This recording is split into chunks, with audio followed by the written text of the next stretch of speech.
여러분 안녕하세요. 오늘은 정말 중요한 이야기를 해드리려고 합니다. 혹시 이런 경험 있으신가요?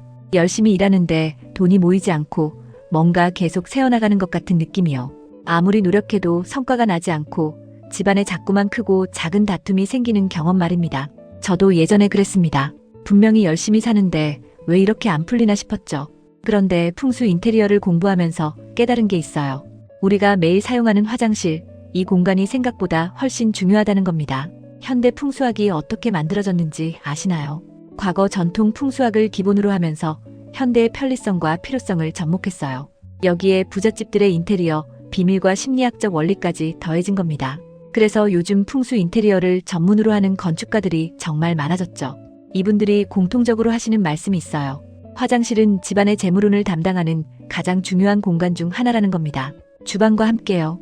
그런데 대부분의 가정에서 이 화장실을 정말 아무렇게나 사용하고 계세요. 국내의 한 인테리어 전문가 조사에 따르면 일반 가정의 80% 이상이 화장실에 풍수적으로 좋지 않은 물건을 두고 있다고 합니다. 더 놀라운 건 부잣집으로 분류되는 상위 5% 가정의 화장실에는 이런 물건들이 거의 없다는 거예요. 우연이 아닙니다. 하지만 너무 걱정하지 마세요. 오늘 제가 알려드리는 5가지만 점검하시면 됩니다. 어렵지 않아요. 당장 오늘 저녁에 화장실 가셔서 확인하시고 해당되는 것들 치우시면 됩니다. 비용도 들지 않습니다. 그냥 치우기만 하면 돼요. 이 영상 하나로 여러분의 화장실을 부잣집 화장실로 바꿀 수 있습니다. 그럼 지금부터 하나씩 알려드릴게요. 자, 그럼 화장실에 절대 두면 안 되는 것들 5번째부터 알려드리겠습니다. 5번째는 바로 곰팡이와 얼룩입니다. 여러분, 지금 화장실 타일 사이사이를 한번 보세요. 검은 곰팡이가 끼어있지는 않나요? 거울에 물 때 자국이 남아있지는 않나요? 샤워기 헤드에 석회 얼룩이 하얗게 끼어있지는 않나요? 이게 왜 문제가 되는지 설명해 드릴게요. 우리 조상님들은 이렇게 말씀하셨어요.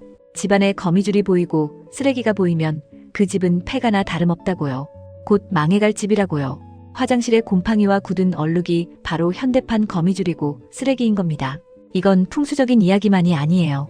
심리학적으로도 곰팡이와 얼룩이 보이는 공간에서는 무의식적으로 불쾌감과 무력감을 느끼게 됩니다. 매일 아침 씻으면서 그런 것들을 보면 하루를 시작하는 에너지가 떨어질 수밖에 없어요. 게으름의 상징이기도 하죠. 물론 욕실은 습기가 많아서 곰팡이가 생길 수밖에 없습니다. 그건 자연스러운 거예요. 하지만 중요한 건 이게 눈에 보이도록 방치하면 안 된다는 겁니다. 생기는 건 어쩔 수 없어도 보이면 바로바로 닦아내셔야 해요. 욕실에 곰팡이나 굳은 얼룩이 있는 집치고 잘 사는 집은 없다는 말이 괜히 나온 게 아닙니다. 여기까지 잘 따라오고 계신가요? 댓글로 여러분 집 화장실 상태 한번 점검해서 알려주세요. 이제 4번째로 넘어가겠습니다. 4번째는 추운 화장실입니다. 이게 뭔 소리냐고요? 화장실이 추우면 재물운이 막힌다는 겁니다. 여러분, 예전에 우리 어머니 세대, 할머니 세대는 어디서 목욕하셨는지 아세요? 거의 다 부엌에서 하셨어요. 따뜻한 아궁이 불 옆에서요. 왜 그랬을까요? 추운 곳에서 목욕하는 걸 풍수학에서는 아주 불길하게 봤기 때문입니다. 풍수에서 춥다는 것은 수의 기운이 강해진다는 뜻이에요. 겨울이 수의 계절인 것처럼요. 욕실은 원래 집안에서 수의 기운이 가장 강한 곳입니다. 물을 쓰는 공간이니까요. 여기에 추위까지 더해지면 수의 기운이 지나치게 강해지는 거예요. 수의 기운은 원래 돈과 지혜, 번영을 상징하는 좋은 오행입니다. 하지만 우리 동양학에서는 과유불급이라는 원리가 있잖아요. 무엇이든 너무 강해지면 오히려 없는 것만 못하다는 거죠. 욕실이 추워지면 수의 기운이 지나치게 강해져서 오히려 가난과 불행이 찾아온다는 겁니다. 겨울철에 화장실이 너무 추우신 분들, 작은 온열기 하나 놓아두시는 것도 방법이에요. 아니면 발밑에 따뜻한 매트라도 깔아두세요. 화장실 온도 관리 생각보다 정말 중요합니다. 이 부분이 핵심입니다. 놓치지 마시고 기억해두세요. 3번째는 많은 분들이 의외라고 하시는 건데요. 바로 식물입니다. 화장실에 식물 두시면 안 돼요. 요즘 인테리어 잡지나 소셜미디어 보시면 화장실에 예쁜 화분 놓아둔 사진 많이 보이시죠? 세련돼 보이고 공기도 정화될 것 같고요. 하지만 풍수학적으로는 절대 권장하지 않습니다. 왜 그런지 설명해 드릴게요. 집안에서 재물운을 담당하는 2곳이 있어요. 주방과 화장실입니다. 이 2 공간은 절대로 다른 것에 기운을 빼앗겨서는 안 됩니다. 그런데 식물은 기운을 빨아들이는 특성이 있어요. 화장실에 식물을 두면 재물운이 식물에게 빨려 들어간다는 거죠. 물론 잠시 화분에 물을 주려고 화장실로 옮기는 건 괜찮아요. 하지만 그곳에 오래 두시면 안 됩니다. 여러분을 가난하게 만들 수 있습니다. 그리고 또 하나 중요한 게 있어요. 집안 어디든 좁다는 느낌, 혼란스럽다는 느낌이 들면 안 됩니다. 특히 화장실은요. 요즘 고급 아파트나 호텔 화장실 보시면 어떤가요? 아주 깔끔하고 단순하죠. 심플합니다. 이게 바로 풍수 인테리어의 기본이에요. 화장실을 혼란스럽게 만들지 마세요.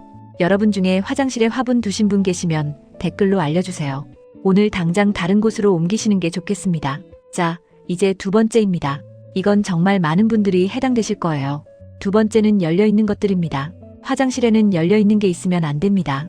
지금 바로 화장실 한번 가보세요. 변기 뚜껑이 열려있지는 않나요? 화장실 문은 잘 닫혀있나요? 서랍이나 수납장 문은 어떤가요? 만약 다 잘 닫혀있다면 여러분의 집은 행복이 넘치는 가정입니다. 하지만 아마 그렇지 않으신 분들이 훨씬 많으실 거예요. 변기 뚜껑 이야기는 풍수에서 정말 중요하게 다루는 부분이에요. 현대의학에서도 아주 해롭다고 말합니다. 변기 물을 내릴 때 뚜껑이 열려 있으면 세균과 바이러스가 공중으로 퍼진다는 연구 결과가 있어요. 최대 2m까지 튄다고 합니다. 풍수학적으로 보면 화장실은 집안에서 음기가 가장 강한 곳이에요. 변기 뚜껑을 열어두면 이 음기가 집안으로 흘러들어갑니다. 번영이 없는 가정, 성취가 없는 가정으로 변한다고 해요. 더 심한 경우 음기가 아주 흉해져서 집안이 망하게 된다고까지 말합니다. 화장실 문도 마찬가지예요. 꼭 닫아두세요. 서랍이 있으면 서랍도, 수납장이 있으면 수납장도, 케이스가 있으면 케이스도 다 닫아두세요. 화장실에는 열려있는 게 아무것도 없어야 합니다. 이게 풍수적인 것만이 아니에요. 심리학적으로도 이런 습관이 없는 사람은 다른 일도 대충대충 적당히 하는 경향이 생깁니다. 다른 사람에 대한 배려가 없어지고 자기 편함만 추구하는 사람으로 변해가요. 습관이 사람을 만드는 겁니다. 이 중에서 가장 먼저 고치실 게 있다면 뭘까요? 댓글로 알려주세요. 드디어 첫 번째입니다. 가장 중요한 거예요. 첫 번째는 바로 책과 신문입니다. 화장실에 책이나 신문 절대 두지 마세요. 혹시 화장실에 앉아서 책 보시거나 신문 보시는 분 계신가요? 요즘은 휴대폰 보시는 분들도 많으시죠? 의외로 정말 많으세요. 하지만 이건 건강에도 좋지 않고 풍수적으로도 아주 나쁜 행동입니다. 왜 그런지 설명해 드릴게요. 책과 신문은 집안에서 양기가 가장 강한 물건입니다. 제가 예전에 알려드린 적 있죠. 반면 화장실은 집안에서 음기가 가장 강한 곳이에요. 가장 강한 양기와 가장 강한 음기가 부딪히면 어떻게 될까요? 기의 흐름이 불안정해집니다. 이로 인해 집안의 다툼과 갈등이 많아지게 돼요. 심리학적으로도 문제가 있습니다. 책을 화장실에 두면 그 책에 대한 부정적인 감정이 강해져요. 습기에 젖은 책을 무의식적으로 거부하게 되고 결국 밖에서도 책을 읽거나 글을 읽는 습관이 사라진다고 합니다. 지식과 지혜를 얻을 기회가 줄어드는 거죠.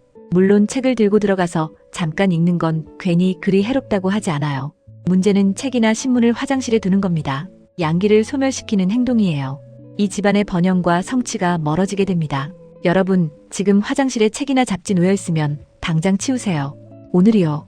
지금 당장이요. 여기까지 5가지 모두 알려드렸습니다. 정리해 볼게요. 첫째 책과 신문, 둘째 열려있는 것들, 셋째 식물, 넷째 추운 온도, 다섯째 곰팡이와 얼룩. 이 5가지가 화장실에 있으면 안 되는 것들입니다. 혹시 이 중에서 해당되는 게 있으셨나요? 몇 개나 해당되셨는지 댓글로 알려주세요. 하나도 해당 안 되시는 분은 정말 대단하신 겁니다. 자, 이제 구체적으로 어떻게 실천하시면 되는지 알려드릴게요. 어렵지 않습니다. 오늘 당장 하실 일이 있어요. 첫째, 화장실에 있는 책이나 신문, 잡지 다 치우세요. 거실이나 서재로 옮기시면 됩니다. 둘째, 변기 뚜껑 닫으세요. 그리고 가족들에게도 꼭 닫아달라고 말씀하세요. 처음엔 서로 잔소리처럼 느껴지시겠지만 일주일만 하시면 습관이 됩니다. 셋째, 화장실 문도 닫아두세요. 환기가 필요할 때만 잠깐 열었다가 다시 닫으시면 돼요. 이번 주 안에 하실 일도 있습니다. 화장실에 식물이 있다면 다른 곳으로 옮기세요. 거실이나 베란다가 좋습니다. 식물은 햇빛이 드는 곳에 있어야 더 잘 자라기도 하니까요.